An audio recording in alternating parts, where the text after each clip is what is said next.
তো দেখতেই পাচ্ছেন মার্কেট ভিজিট করতে করতে আমাদের দুপুর হয়ে গেল। তো আজকেও আমরা এই দুপুরে এসে গেছি একটি নতুন দোকানে ভিজিট করার জন্য, একটি ছোট্ট সাইবার ক্যাফে পয়েন্ট। তো এখানে বোর্ডটা দেখাবো আমাদের, সাইবার লিঙ্ক ক্যাফে। তো সাইবার লিঙ্ক ক্যাফে দোকানটার নাম রয়েছে। তো এখানে আমরা ভিজিট করব এবং ভিজিট করে দেখে নেব এই দাদা ভাই কি করেন কাজ, এবং আমাদের কোম্পানির সঙ্গে কিভাবে যুক্ত হয়েছেন বা কি কি কোম্পানির সঙ্গে ইনি যুক্ত আছেন, এই মুহূর্তে কোন কোন কোম্পানিতে কাজ করছেন, সমস্ত বিষয় আপনাদের সামনে তুলে ধরবো। তো দেখতে থাকুন আমাদের এই ক্লিপ, আসুন। তো দেখতে পাচ্ছেন করোনা মেনটেনের সময় আমাদের এইটি রয়েছে। তো ইনি সম্ভবত ধুলো আটকানোর জন্য হয়তো দিয়েছেন এটা। তো সুন্দর একটি জিনিস রয়েছে এখানে দেখতেই পাচ্ছেন। তো দেখাতে বলবো, এখানে কিছু নোটিশও রয়েছে। তো এই নোটিশগুলো সম্বন্ধে দেখাতে বলবো। নোটিশগুলো কি রয়েছে দাদা ভাই? 14/9/2023 মধ্যে আধার কার্ডের ডকুমেন্ট আপডেট করতে হবে। তো এটা বাধ্যতামূলক, ঠিক আছে। তো এখানেও কিছু নোটিশ রয়েছে, ক্যামেরাম্যানকে দেখাতে বলবো নোটিশগুলো রয়েছে। তো অবশ্যই ইম্পর্টেন্ট নোটিশ রয়েছে এখানে। তো আসুন দেখে নেওয়া যাক দাদা ভাই কি করছেন এবং ইনি কি রয়েছে না দোকানে। তো দেখতেই পাচ্ছেন সুন্দর সুন্দর এখানে আপনারা পোস্টার লাগিয়ে রেখেছেন, ইনি ছোট ছোট নোটিশ লাগিয়ে রেখেছেন। তো দেখে নেওয়া যাক দাদা ভাইয়ের ভেতরে কি করছেন, ভেতরে কি কি জিনিস রয়েছে, আসুন। তো দেখুন এনার দোকানে কি কি সার্ভিস রয়েছে। তো দোকানে সুন্দর অনেক লাইট রয়েছে, আদার্স কিছু ইলেকট্রনিক গ্যাজেট রয়েছে, ঠিক আছে, ইয়ারফোনস রয়েছে। তো দেখতেই পাচ্ছেন ইনি ক্যামেরাও লাগিয়ে রেখেছেন। তো অবশ্যই একটি দোকানে ক্যামেরা যদি থাকে, সিকিউরিটি থাকে, যেহেতু আপনি টাকা পয়সা লেনদেন করছেন। তো দাদা ভাইয়ের সঙ্গে আমরা পরিচয় করে নিই। কি নাম রয়েছে দাদা ভাই আপনার? আমার নাম আব্দুল আকাশ খান। আচ্ছা, এটার লোকেশন কি রয়েছে আপনার? এইটা হচ্ছে যে রানীপাটনা গ্রামে। রানীপাটনা গান। তো দেখতেই পাচ্ছেন এটা একটি সুন্দর লোকেশন এখানে। তো এখানে কিছু ফেমাস কিছু রয়েছে নাকি? আমাদের এখানে ফেমাস বলতে যেমন সামনে রয়েছে আমাদের পাথরা, একটা বিখ্যাত, এখানে অনেক পুরানো পুরানো মন্দির রয়েছে এবং রিসেন্টলি একটা পার্কও হয়েছে। এছাড়াও আমাদের এই সাইডে রয়েছে একটা আমাদের হাই স্কুল মহাতাবনগর সারদা বিদ্যায়তন, এখানে রয়েছে। তবু দেখার মতো অনেক কিছু রয়েছে। আচ্ছা, তো দাদা ভাইয়ের কাছে জেনে নেই, তো স্পাইস মানির সঙ্গে আপনি কতদিন ধরে যুক্ত? আমি তো স্পাইস মানির সঙ্গে প্রায় 1 বছর কাজ করছি। 1 বছর কাজ করছেন। প্রবলেম কিছু এসেছে ফেস করতে? না না না, স্পাইস মানির মধ্যে কিন্তু এটা সবচেয়ে ভালো যে এর মধ্যে কোনো প্রবলেম নেই। যেমন উইথড্রল, এছাড়াও ব্যাংক সেটেলমেন্ট, কুইক সার্ভিস একেবারে সঙ্গে সঙ্গে হয়েছে। হ্যাঁ, এছাড়াও মার্কেট তো অন্যান্য অনেক আইডি রয়েছে, ঠিক আছে। তো হ্যাঁ, আমি আগে একটা ইউজ করতাম, ওই যে কি একটা কোম্পানির নাম, যে ইজিপে কেমন ছিল, ইপে। হ্যাঁ, ওই সবে তো উইথড্রলের সমস্যা হয়েছে। এছাড়াও যেমন সেটেল হচ্ছিল না, এরকম করে তো প্রবলেম অনেক কিছু হয়েছিল। তারপরে হ্যাঁ, কোনো রকম বুঝতে পারলাম। কিভাবে যোগাযোগ হলো স্পাইস মানির সঙ্গে? স্পাইস মানি আইডি নেব। আমার পাশেরই গ্রামের একটা দোকানের একজনের সঙ্গে যোগাযোগ করলাম, সে বলছে স্পাইস মানি বেটার হবে। তো বলতে আপনার ফোন নাম্বার দিলে আবার বাকিটা আপনার সঙ্গে কন্ট্যাক্ট করে, তো প্রায় 1 বছর ধরে স্পাইস মানিতে কাজ করছি। রিকোয়েস্ট করার সাথে সাথে আপনার আইডি হয়ে গিয়েছিল? কতদিনের মধ্যে আইডি হয়ে তো গিয়েছিল? সঙ্গে সঙ্গেই তো হয়ে গেল।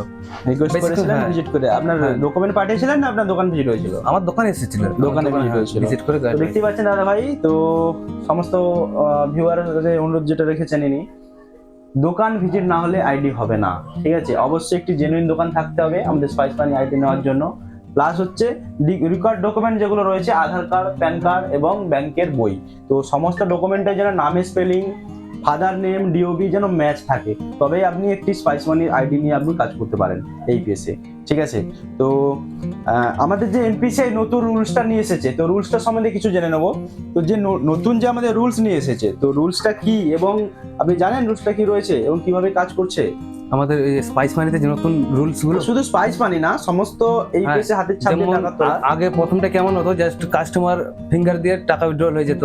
এখন প্রথমে কাস্টমারের ফিঙ্গার লাগছে, তারপর আমার নিজেরও ফিঙ্গার লাগছে। আচ্ছা, এটাতে কি, এটা কেন করলো আপনার কিছু আইডিয়া রয়েছে? হ্যাঁ, হতেই পারে, অবশ্যই এটা সিকিউরিটি একটা ব্যাপার।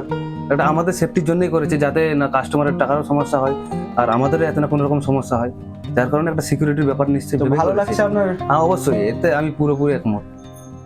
এতে কি আটকানো যাবে ফ্রড? হ্যাঁ, ফ্রড অবশ্যই আটকানো যাবে, আর অবশ্যই তারা ফ্রড আটকাবার জন্য এইসব চিন্তা ভাবনা করেছে। জন্যই। তো আমাদের আরো কিছু কোশ্চেন্স রয়েছে, যেগুলো ধরুন আপনি যে মান্ত্রা ইউজ করছেন, অনেক কাস্টমার থাকে তাদের ফিঙ্গারপ্রিন্ট ম্যাচ হয় না। মান্ত্রা ডিভাইসটা দেখাতে বলবো। তো সুন্দর একটি মান্ত্রা ডিভাইস। তো দাদা ভাই, যাদের ফিঙ্গারপ্রিন্ট ম্যাচ হয় না, তো সেক্ষেত্রে ফিঙ্গারপ্রিন্টের বদলে কিছু কি আনা যেতে পারে যাতে সুন্দর সুবিধে পাওয়া যায়? আইরিস প্রোডাক্ট কেমন হবে? হ্যাঁ, ফিঙ্গার চোখের যদি রেটিনা স্ক্যান করে, রেটিনা স্ক্যান হলে আরো খুব সুন্দর হয়, যাতে যেমন বয়স্ক মানুষগুলো তাদের ফিঙ্গারও নেই আর এটিএমও নেই, তারা কি করবে, তারা না পাচ্ছে ব্যাংকেও যেতে, তাদের বয়স্ক মানুষ তারা, তাদের যদি রেটিনার একটা এসবের ব্যবস্থা হয় তাহলে খুব সুন্দর হতো, খুবই সুন্দর হতো। খুব সুন্দর তো হতো। স্পাইস মানি সমস্ত রিটেলার বন্ধু প্লাস হচ্ছে এমপ্লয় এবং কোম্পানি যদি কেউ দেখে থাকেন এই ভিডিওটি, অবশ্যই তাদের কাছে রিকোয়েস্ট করব, যদি আমাদের ফিঙ্গারপ্রিন্ট স্ক্যানারের সাথে সাথে যদি আইরিস প্রোডাক্টও আনা যায়, আমাদের রেটিনা স্ক্যান করা যায়, তাতেও কিন্তু অনেকটা ফ্রড আটকানো যেতে পারে। তো এটা আমাদের কাছে রিকোয়েস্ট থাকবে এবং সমস্ত রিটেলার ভাইদেরকেও বলবো একটা করে আপনার রেজিস্টার আইডি থেকে মেল করুন, যাতে ফিঙ্গারপ্রিন্টের বদলে ফিঙ্গারপ্রিন্ট থাক, কোনো অসুবিধা নেই, কিন্তু সঙ্গে সঙ্গে যদি একটু আইরিস স্ক্যানারও আনা যায় তো সেক্ষেত্রে অনেক সুবিধা হয়। আমাদের যারা ওল্ড এজের রিটেলার না, ওল্ড এজের কাস্টমার রয়েছে, তো কাস্টমারের অনেক সময় ফিঙ্গারপ্রিন্ট ম্যাচ হয় না, সেক্ষেত্রে কিন্তু রেটিনা স্ক্যান হয়ে যেতে পারে। ঠিক আছে, তো এটা একটু আপনারা মাথায় রাখবেন। ঠিক আছে, আর আজ জেনে নেবো আপনার দোকানে কি কি নিয়ে কাজ করছেন, তার রেজিস্টার মেনটেন করছেন কি? হ্যাঁ, রেজিস্টার মেনটেন করি। একটু দেখাবেন কি কি রেজিস্টার মেনটেন করছেন? হ্যাঁ, ঠিক আছে। যেমন এখান থেকে যে আধারের উইথড্র করা হয়, তার প্রথমে নাম দিই, কত টাকা তুলেছে, আধার নাম্বার আর সিগনেচার, তারপরে সবার সিগনেচারের সঙ্গে বরাবর রেজিস্টার মেনটেন করি। প্রত্যেক দিনের আপডেট প্রত্যেক দিন মেনটেন করেন, প্রত্যেক তাই তো? হ্যাঁ, প্রতি ডেলি হিসাবে ডেলি ডেট পড়ে যায়। তো বন্ধুরা দেখতেই পাচ্ছেন ইনি রেজিস্টার মেনটেন করছে। যেমন প্রতি date সমস্ত পড়ে যায়। এইপিএস ইউজারকারীদের বলবো, আপনারা যারা ছোট্ট মিনি ব্যাংকিং সিএসপি পয়েন্ট করেছেন, মিনি সিএসপি পয়েন্ট, তো সেক্ষেত্রে আপনারা রেজিস্টার মেনটেন করুন, না হলে কিন্তু বিপদে আপনারাই পড়তে পারেন। প্লাস রেজিস্টার মেনটেন করা একটি বাধ্যতামূলক ব্যাপার। ঠিক আছে, কোনো প্রবলেম পড়লে এটি আপনার প্রবলেম থেকে বাঁচায়। তো দাদা ভাইকে একটু জেনে নেবো দাদা ভাইয়ের কাছে যে দোকানে কি কি সিস্টেম নিয়ে কাজ করছেন, একটু দেখাতে বলবো সিস্টেম কি কি রয়েছে। তো মান্ত্রা ডিভাইস একটি রয়েছে, মান্ত্রা রয়েছে, আর কি কি এখানে রয়েছে যেমন আপনার কাছে? এটিএম রয়েছে, আমার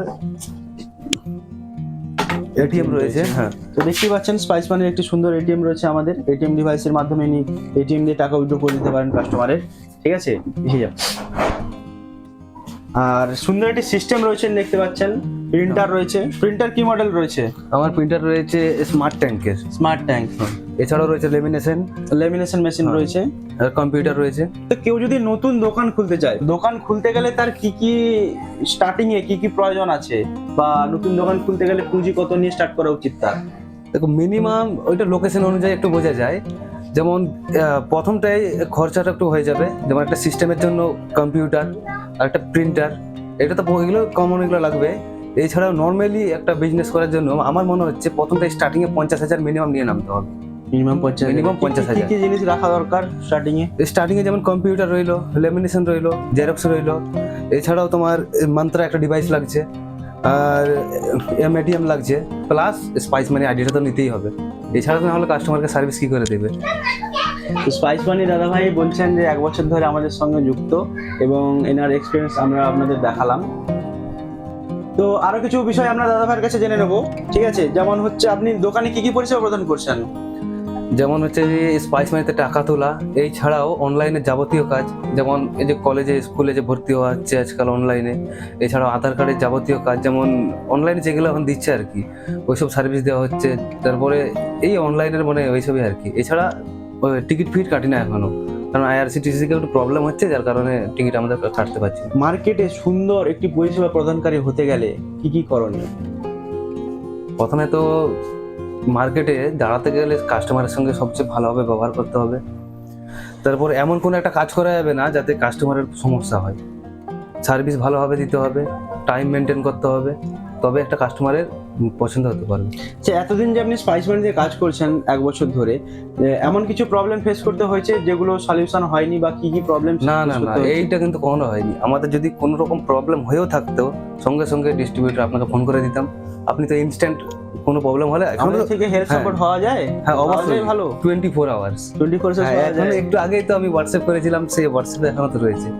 যাবতীয় জিনিস আমাদের হোয়াটসঅ্যাপ আপডেটে চলে আসে, কোন ব্যাংক ডাউন রয়েছে, কোন ব্যাংক বরাবর চলছে, তারও আপডেট পেয়ে যায় আমরা সঙ্গে সঙ্গে, আপনার গ্রুপ থেকে, আপনার হোয়াটসঅ্যাপ থেকে পেয়ে যায়। তো বন্ধুদের জানাবো, মার্কেটে অনেক ফ্রড অ্যালার্ট চলছে। ঠিক আছে, ডিএমটি এর মাধ্যমে অনেক ফ্রড করে নিচ্ছে। আইডি পাসওয়ার্ড লিঙ্কে ক্লিক করলেই তাদের কাছে স্ক্রিন ভেসে যাচ্ছে, এবং তার মাধ্যমে হচ্ছে আপনাদের যে মোবাইল অ্যাক্সেস করে নিচ্ছে, এবং মোবাইল অ্যাক্সেস করে কিছু ফ্রড অ্যাক্টিভিটি করে ডিএমটির মাধ্যমে কাস্টমারের অ্যাকাউন্ট বা রিটেলারের অ্যাকাউন্ট থেকে টাকা উইথড্র করে নিচ্ছে। ঠিক আছে, তো এতে আপনারা একটু সতর্ক হয়ে যাবেন, ঠিক আছে? কোনো আদার্স কোনো লিঙ্কে ক্লিক করবেন না। লিঙ্ক আসার সঙ্গে সঙ্গে একবার আপনার ডিস্ট্রিবিউটার, নিয়ারেস্ট ডিস্ট্রিবিউটার কিংবা এমপ্লয় কিংবা কোম্পানির কাস্টমার কেয়ারে একবার যোগাযোগ করুন যে এটা কিসের লিঙ্ক। তো লিঙ্কে টাচ করার আগে অবশ্যই জেনে নেবেন যে লিঙ্কটা কিসের রয়েছে, এবং কখনোই লিঙ্কে টাচ করবেন না কোনো আদার্স আননোন লিঙ্কে। অবশ্যই আপনার নিয়ারেস্ট ডিস্ট্রিবিউটার যার কাছ থেকে আপনি আইডি নিয়েছেন তার সঙ্গে যোগাযোগ করুন এবং তার সম্বন্ধে বিষয়বস্তু আলোচনা করুন, তারপরেই কোনো পদক্ষেপ নেবেন। তো বন্ধুরা, আমরা এখানে ভিডিওটি শেষ করলাম এবং আবারও একটি নতুন ভিডিও নিয়ে চলে আসবো, একটি নতুন দোকানে, নতুন জায়গায়, এবং আপনাদের নতুন কিছু অ্যাক্টিভিটি সম্বন্ধে জানাবো, এবং দোকানদার ভাইয়ের কতদিন কাজ করছে বা তার এক্সপিরিয়েন্স কি রয়েছে, আমাদের সিস্টেম সম্বন্ধে কি এক্সপিরিয়েন্স রয়েছে, সার্ভিস রিলেটেড কি এক্সপিরিয়েন্স রয়েছে, সমস্ত বিষয় জানাবো। তো ইউটিউব বন্ধুদের জন্য কিছু বলবেন? ইউটিউব সবাইকে বলে দিচ্ছি, ভিডিও ভালো লাগলে লাইক করবেন আর মনে করে সাবস্ক্রাইবটা করবেন, কারণ নতুন নতুন আপডেট এতে পেতে থাকবে। আমাদের ফ্রড থেকে বাঁচতেও আমাদের ইউটিউবটা চোখ রাখতে হবে। তো বন্ধুরা, আমরা এখানে ভিডিওটা শেষ করলাম। ধন্যবাদ।